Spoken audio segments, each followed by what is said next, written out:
Le culte du confort spirituel promet une paix intérieure illusoire et une félicité émotionnelle immédiate. Mais il ne fait en réalité que nous transformer en esclaves de nos propres sensations, en des idolâtres de nos sentiments passagers. Il nous détourne du chemin aride mais salvateur que le Seigneur a tracé.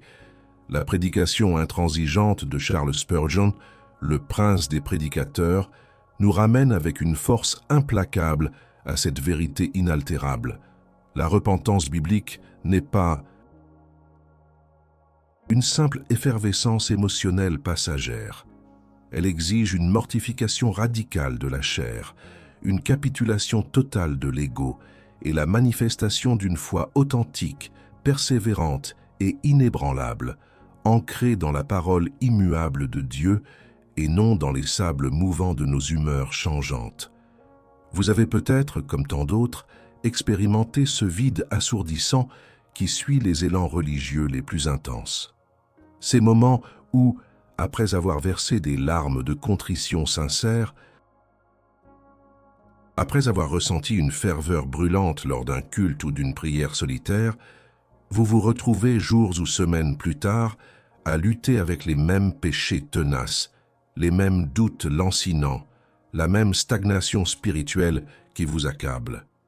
Cette frustration, cette sensation d'un cercle vicieux incessant n'est pas le fruit de votre imagination, ni un signe de faiblesse personnelle irrémédiable. Non, elle est la conséquence inévitable d'un malentendu profond, une douleur occulte qui ronge l'âme sans que beaucoup n'en saisissent la véritable nature. Elle est le symptôme d'un repentir superficiel, une contrefaçon émotionnelle qui apaise l'ego sans jamais transformer le cœur. Combien de fois avons-nous confondu la catharsis émotionnelle avec la véritable conversion? Combien de fois avons-nous assimilé la tristesse face aux conséquences de nos actes à une repentance profonde face à l'offense faite à un Dieu saint? La frustration d'une foi stagnante, cette lassitude de ne jamais voir de transformation réelle et durable, cette impression d'être piégé dans une routine religieuse sans substance, est une réalité poignante pour trop de chrétiens aujourd'hui. Vous allez à l'église, vous priez, vous lisez votre Bible, vous vous agenouillez avec des larmes aux yeux, mais au fond de vous, une question persistante demeure. Pourquoi cette lutte constante? Pourquoi cette absence de victoire? L'ennemi commun ici n'est pas une force démoniaque lointaine, mais une tromperie bien plus insidieuse, l'idolâtrie de nos propres émotions, la substitution du sentimentalisme à la repentance authentique. Nous avons été conditionnés à croire que l'intensité de nos larmes ou la force de nos frissons spirituels est la preuve d'une rencontre divine, alors que ces manifestations peuvent n'être que de simples réflexes psychologiques, des mouvements de l'âme qui ne touchent jamais à la racine empoisonnée du péché. Charles Spurgeon, avec sa sagesse biblique affûtée comme un rasoir, aurait dénoncé cette illusion avec une éloquence foudroyante. Pour lui, le cœur du problème ne réside pas dans un manque d'émotion, mais dans un manque de changement de direction, un manque de soumission radicale à la souveraineté de Dieu. Ce n'est pas le confort que le Seigneur nous a promis, mais la croix. Ce n'est pas l'absence de douleur, mais la sanctification au travers d'elle. Le repentir, tel que le Christ l'a enseigné et vécu, est bien plus qu'une réaction viscérale. C'est une révolution intérieure, un tournant décisif où l'âme, illuminée par l'Esprit Saint, abandonne volontairement son règne pour couronner Christ. C'est un processus douloureux de déracinement et de reconstruction qui ne peut être mené à bien par la seule force de nos sentiments éphémères. Vous aspirez à une foi solide qui résiste aux tempêtes, n'est-ce pas? Vous êtes fatigué des réponses superficielles, des promesses creuses qui ne mènent qu'à la déception? Alors, préparez-vous, car ce que nous allons explorer ensemble est à la fois dérangeant et profondément libérateur. Il s'agit de la vérité nue et sans fard sur ce qu'est véritablement le repentir, une vérité que l'Église moderne a trop souvent diluée, voire totalement occultée. Spurgeon, ce géant de la foi, ne craignait pas de sonder les profondeurs de l'âme humaine et d'exposer ses tromperies les plus subtiles. Sa prédication était un marteau qui brisait le roc de l'orgueil et un baume pour le cœur contrit. Nous allons examiner cette dor occulta abordada, cette frustration d'une foi stagnante, ce vide après les émotions religieuses, ce manque de transformation réelle, non pas comme un échec personnel, mais comme un symptôme, un signal d'alarme théologique. Nous allons la réencadrer à la lumière de la doctrine classique, celle qui ne transige pas avec la parole de Dieu, pour exposer l'ennemi commun, le repentir superficiel, l'illusion du changement sans conversion. Car si vos larmes ne mènent qu'à d'autres, larmes pour les mêmes péchés, la question qui viole l'âme et dénude la réalité est la suivante. N'avez-vous pas, sans le vouloir, transformé votre propre émotion en un autel de faux repentir, usurpant ainsi la place de Dieu lui-même dans votre quête de réconfort? Le problème de notre époque, c'est que nous avons appris à confondre le spectaculaire avec le spirituel, l'émotion éphémère avec la transformation durable de l'âme. Nous désirons le réconfort instantané, la décharge émotionnelle, les frissons qui confirment une expérience, plutôt que la lente et douloureuse œuvre de la sanctification qui s'opère dans les profondeurs de l'être. Le repentir émotionnel, souvent, n'est rien d'autre qu'une idolâtrie subtile, une manière de rechercher une consolation pour nos cœurs troublés, sans jamais vouloir réellement abandonner les idoles cachées qui nous retiennent captifs. C'est là que la voix tonitruante de Charles Spurgeon résonne, comme un marteau frappant sur une enclume, pour nous sortir de notre léthargie spirituelle et de nos illusions. Spurgeon, avec une clarté impitoyable, aurait dénoncé cette douleur d'un christianisme stagnant, cette frustration de fréquenter l'Église pendant des années, d'entendre des sermons édifiants, de chanter des louanges avec ferveur, de ressentir des poussées d'émotion, sans jamais expérimenter une transformation réelle et tangible dans le caractère, dans les habitudes, dans l'amour pour Dieu et pour le prochain. Il voyait que trop de personnes confondaient l'écho de la conviction avec la conviction elle-même. Les larmes, disait-il, sont faciles à verser. Mais un cœur brisé, c'est une toute autre affaire. La douleur d'un christianisme stagné vient de cette dissonance déchirante entre ce que nous professons et ce que nous vivons. Nous nous confessons du bout des lèvres, mais nos pieds continuent de marcher sur les sentiers de l'autosatisfaction et de l'indifférence spirituelle. Nous pleurons sur nos péchés, mais nous ne les abandonnons pas. Cette stagnation est le symptôme que quelque chose de fondamental et défaillant à la racine même de notre compréhension du repentir. La révélation de l'idolâtrie subtile réside dans la compréhension que la recherche de bénédictions, fussent-elles émotionnelles ou spirituelles, a trop souvent pris la place de la recherche du Dieu qui bénit. Nous voulons la paix sans le prince de la paix, le pardon sans le renoncement au péché, la consolation sans la confrontation à notre propre dépravation. La théologie moderne, dans sa quête de pertinence et de popularité, a souvent dilué le concept biblique de depravation humana, peignant l'homme comme fondamentalement bon, ayant juste besoin d'être un peu réparé ou encouragé. Mais Spurgeon, ancré dans la tradition réformée, rappelait sans cesse la corruption totale de l'homme, non pas que l'homme soit aussi mauvais qu'il pourrait l'être, mais que chaque aspect de son être, son intellect, sa volonté, ses émotions, sa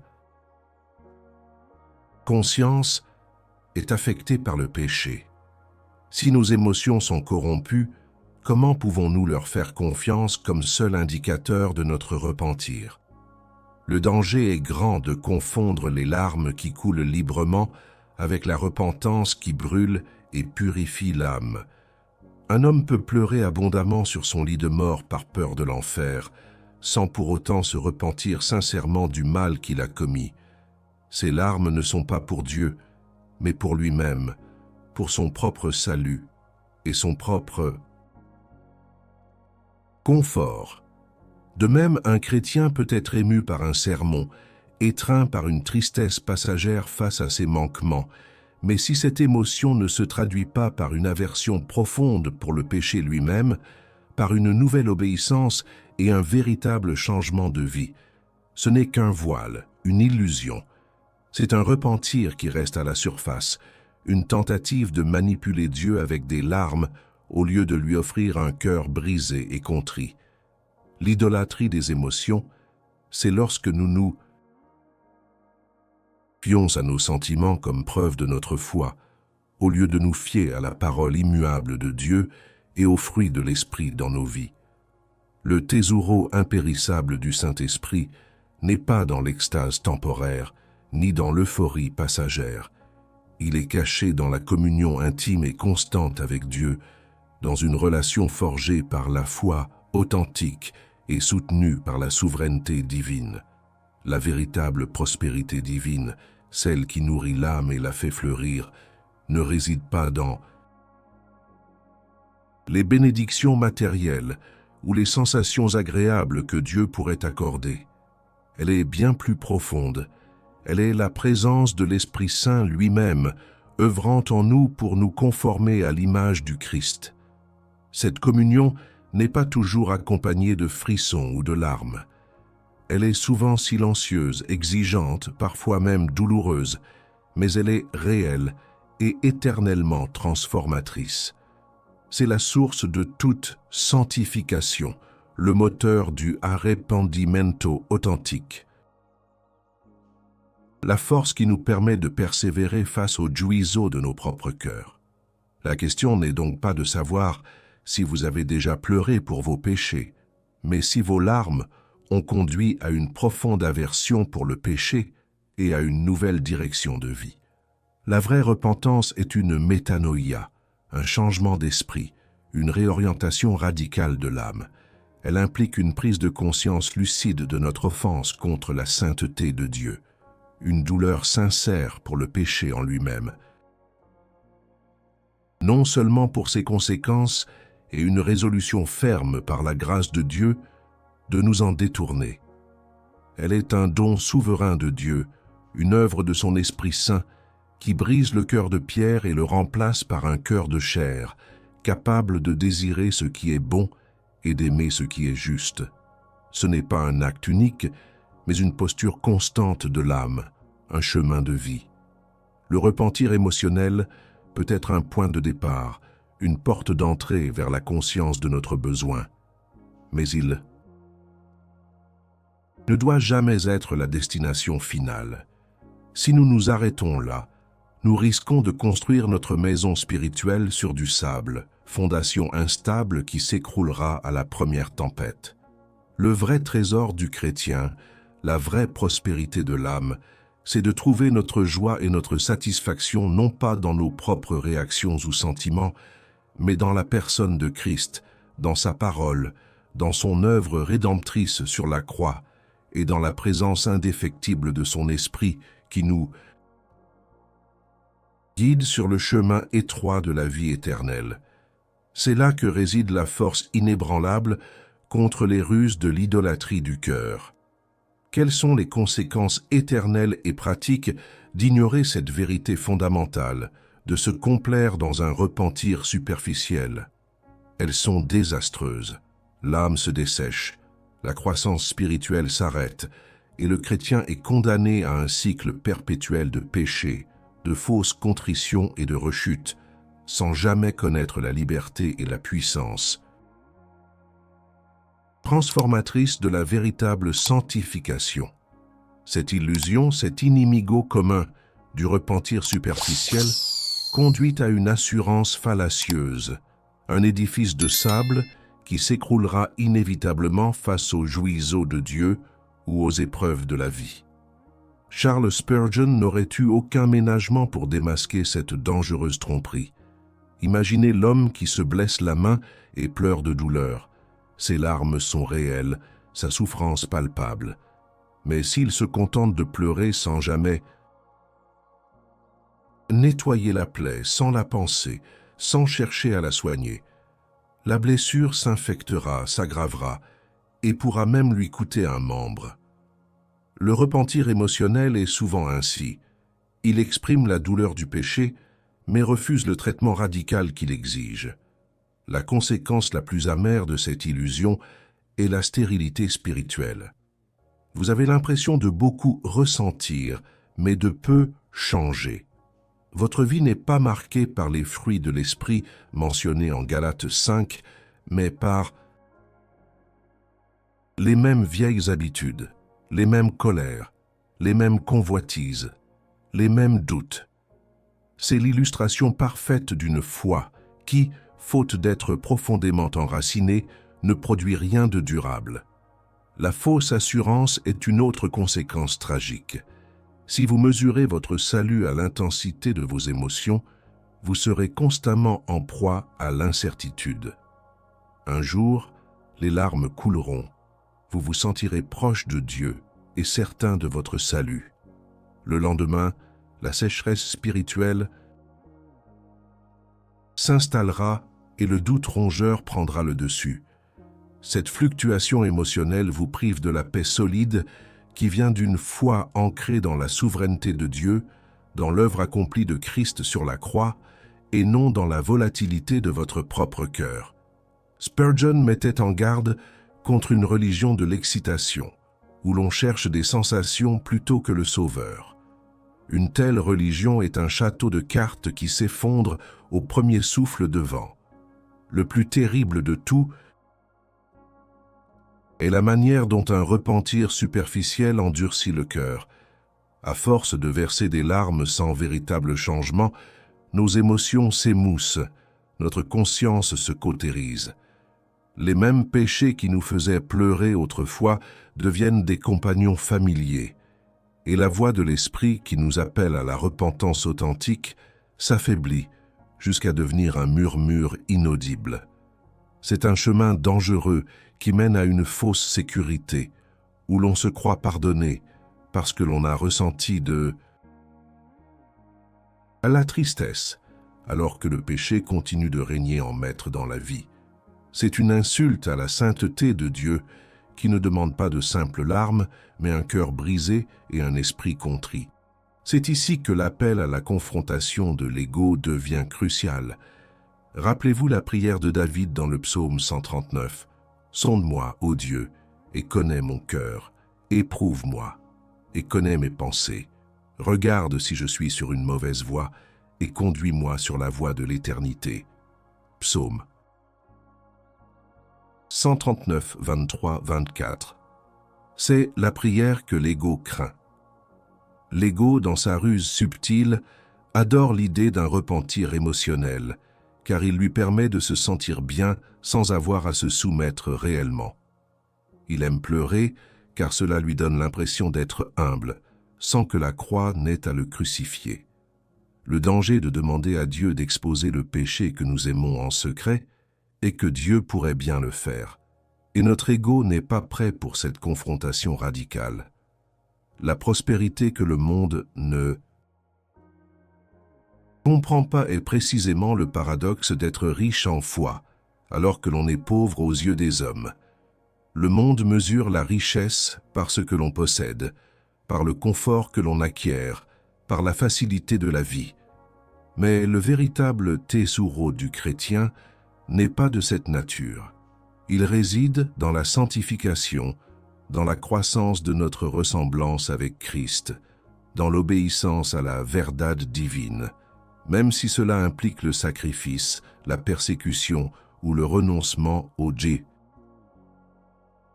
confort terrestre.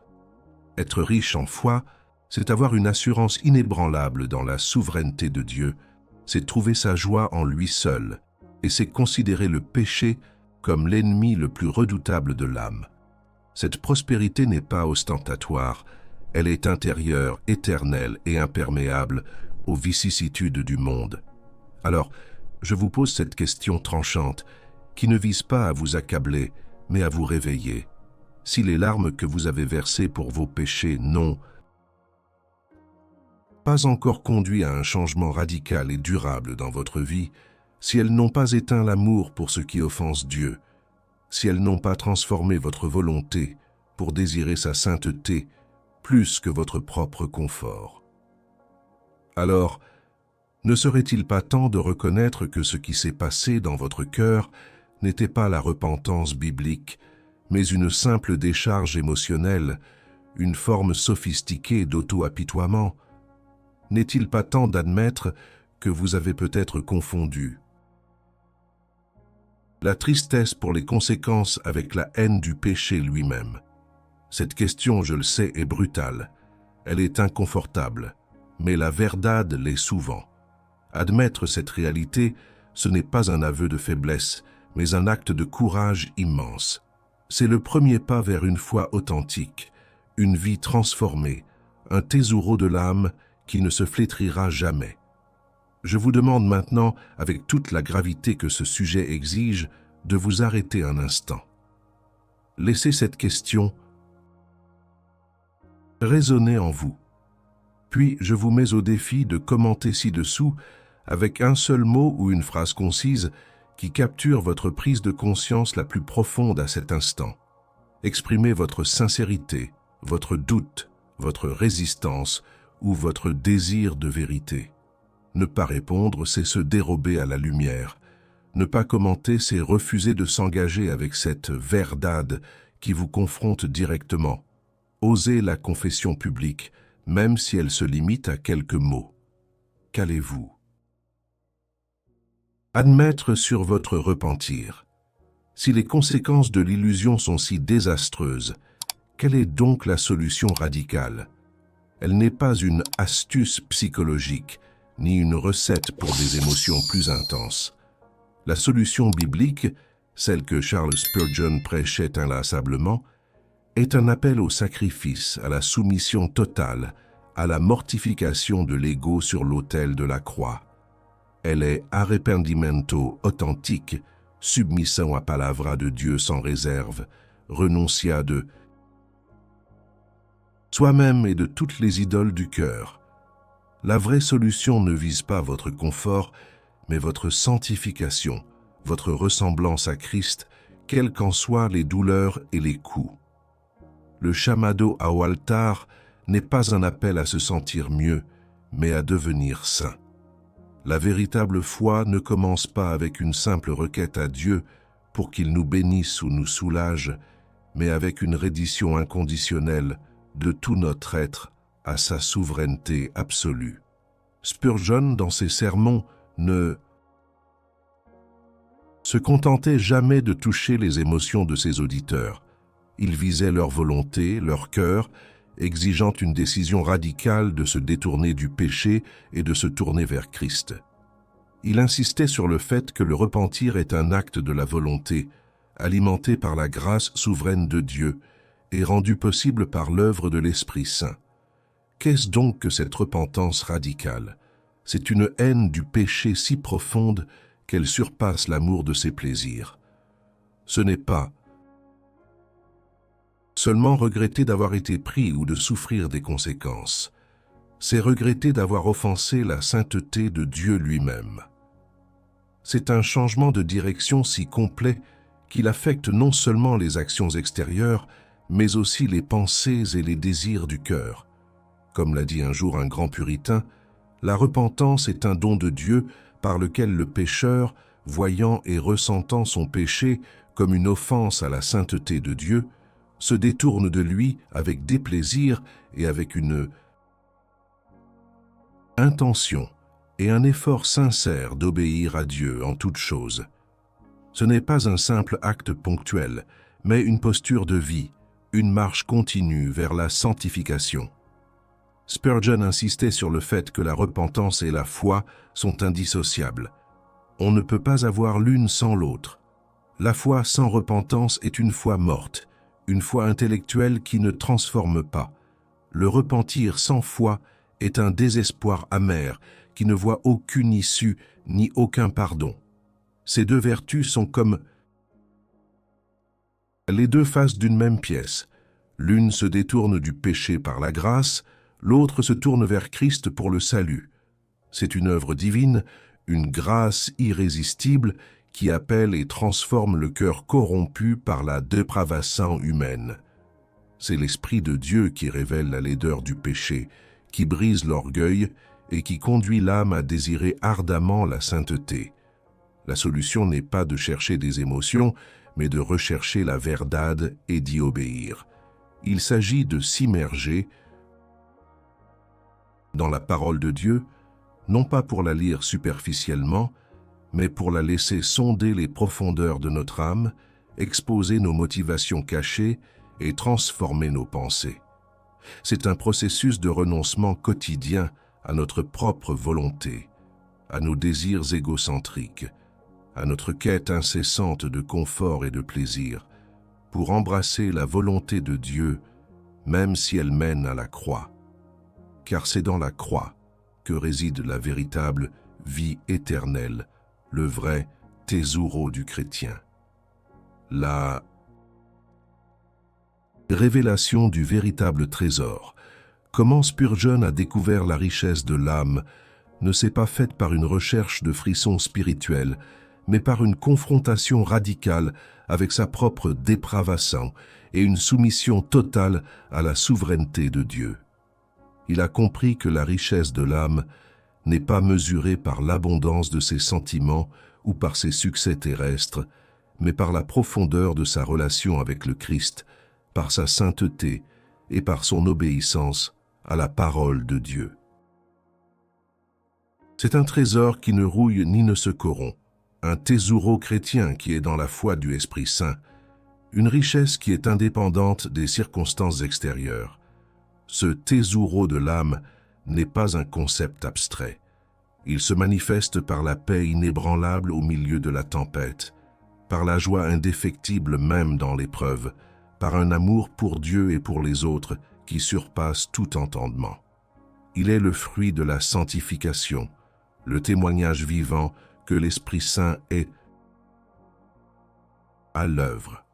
Ce trésor est accessible à tous ceux qui, parfois, sont prêts à renoncer à un repentir superficiel, à abandonner l'idolâtrie de leurs émotions et à embrasser la croix du Christ, qui est à la fois l'instrument de leur mort au péché et la porte de leur résurrection à une vie nouvelle, véritablement pieuse et éternelle. La solution radicale est donc un appel à l'action concrète et spirituelle. Examinez votre cœur à la lumière des Écritures. Confessez non seulement vos péchés, mais aussi votre repentir superficiel. Demandez à Dieu de vous accorder le don d'une repentance authentique, celle qui produit des fruits dignes d'elle. Renoncez à l'idée que vos larmes ou vos émotions sont une preuve suffisante de votre salut.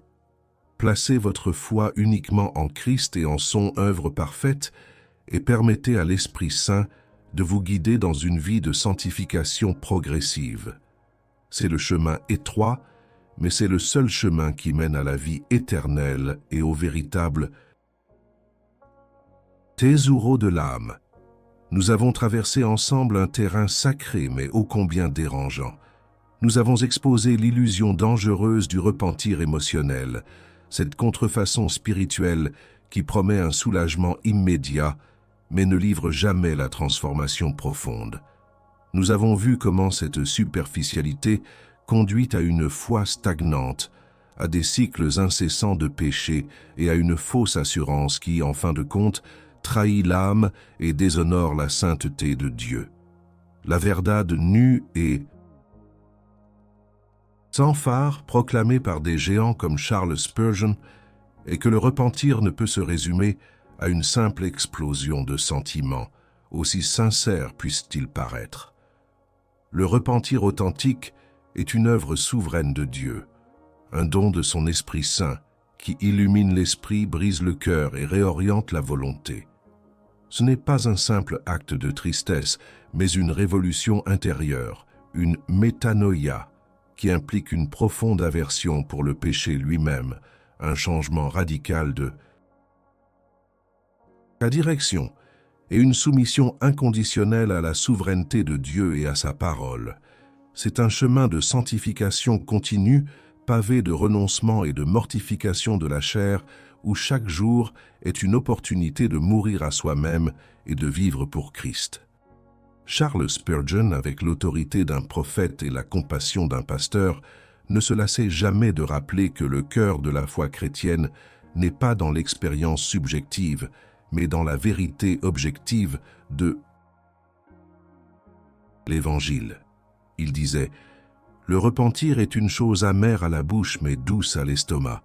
C'est une amertume qui mène à la douceur du pardon. Cette amertume est la douleur d'un cœur brisé par la conscience de son péché, une douleur non pas pour ses conséquences, mais pour l'offense faite à un Dieu saint et juste. Cette amertume est l'humiliation de l'ego qui doit reconnaître sa dépravation humaine et sa totale dépendance à la grâce de Dieu. Mais cette amertume, mes amis, est le prélude à une douceur inouïe, celle du pardon, de la réconciliation et de la vie nouvelle. Car c'est seulement après avoir véritablement confessé et abandonné notre péché que nous pouvons expérimenter la plénitude de la grâce de Dieu, la puissance purificatrice du sang de la croix et la joie d'une sanctification progressive. C'est alors que le thésauro du chrétien, qui est dans la foi du Esprit Saint, se révèle dans toute sa splendeur, une communion intime avec Dieu, une paix qui surpasse toute intelligence et une espérance éternelle qui ne faillit jamais. Ce trésor n'est pas une bénédiction matérielle ou une sensation passagère. Il est la personne de Christ vivant en nous, nous transformant de gloire en gloire. Ne vous y trompez pas.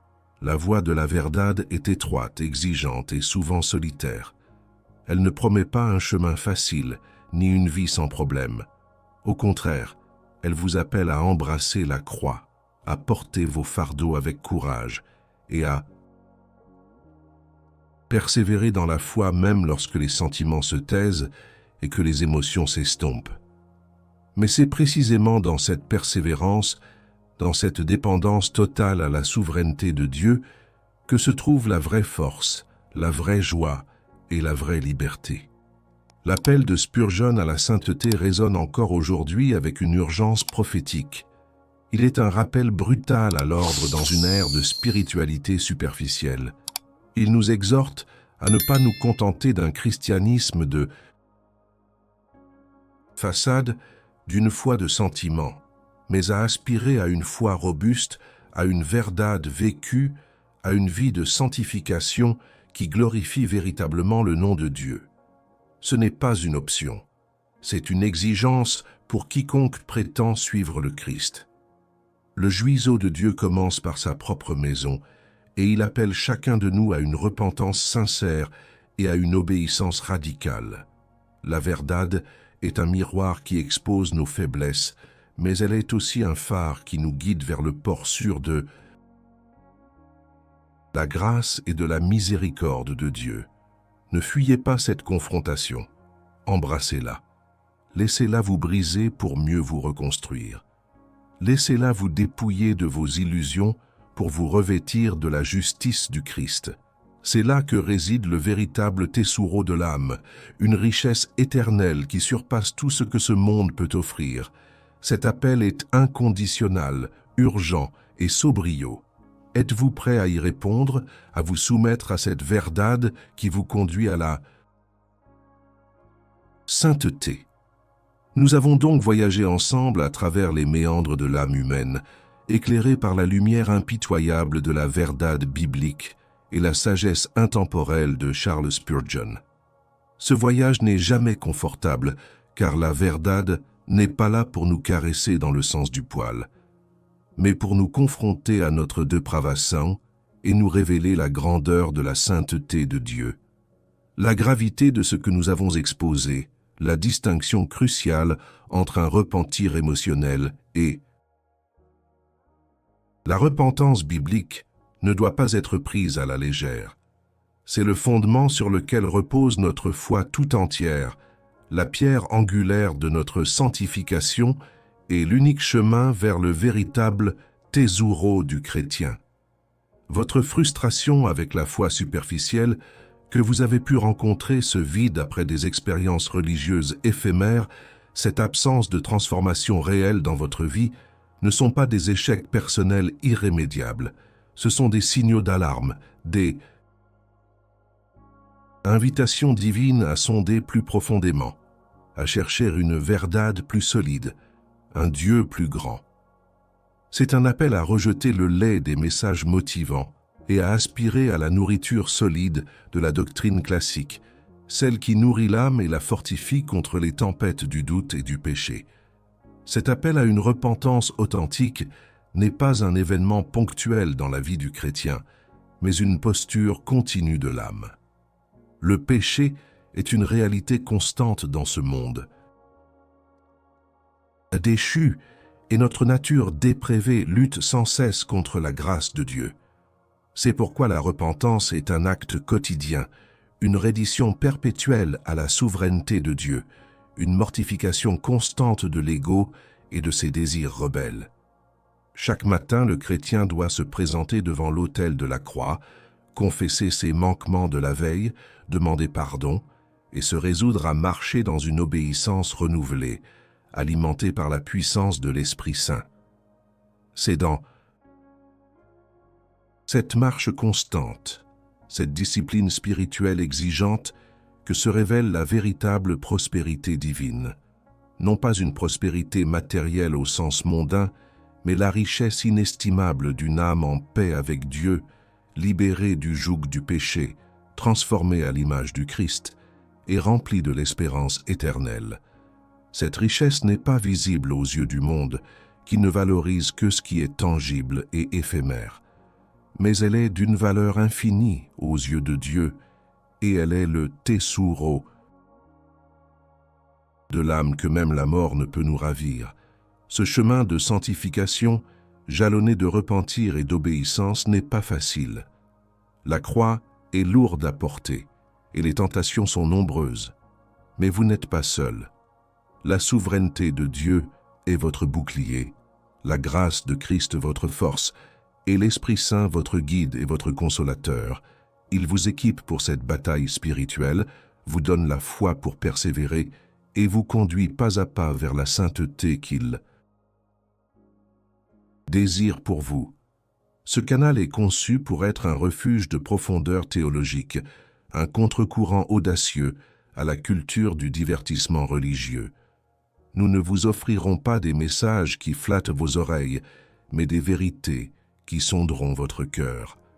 Nous ne vous promettrons pas un chemin facile, mais un chemin vrai, car seule la verdade, même inconfortable, peut vous affranchir. Si vous cherchez des fondations solides pour votre foi, une nourriture spirituelle substantielle et un appel à une vie chrétienne authentique et persévérante, vous êtes au bon endroit. Restez avec nous, car le voyage vers la sainteté et le véritable thésauro du chrétien ne fait que commencer. Alors, après avoir sondé les profondeurs du cœur humain et la verdade inébranlable du repentir, voici le défi que je vous lance, un défi qui exige non seulement une réflexion intellectuelle, mais un acte de courage inconditionnel et total. Ce que vous avez écouté aujourd'hui n'est pas une simple information. C'est un miroir qui vous a été tendu, révélant la nécessité d'une transformation profonde. Maintenant, le moment est venu de choisir votre camp. Allez-vous vous contenter de l'écouter, de hocher la tête et de laisser ces verdades s'évanouir comme une brume matinale, ou allez-vous vous engager publiquement et sans réserve avec la conviction que la sainteté est un chemin qui se prend avec intention et non avec indifférence?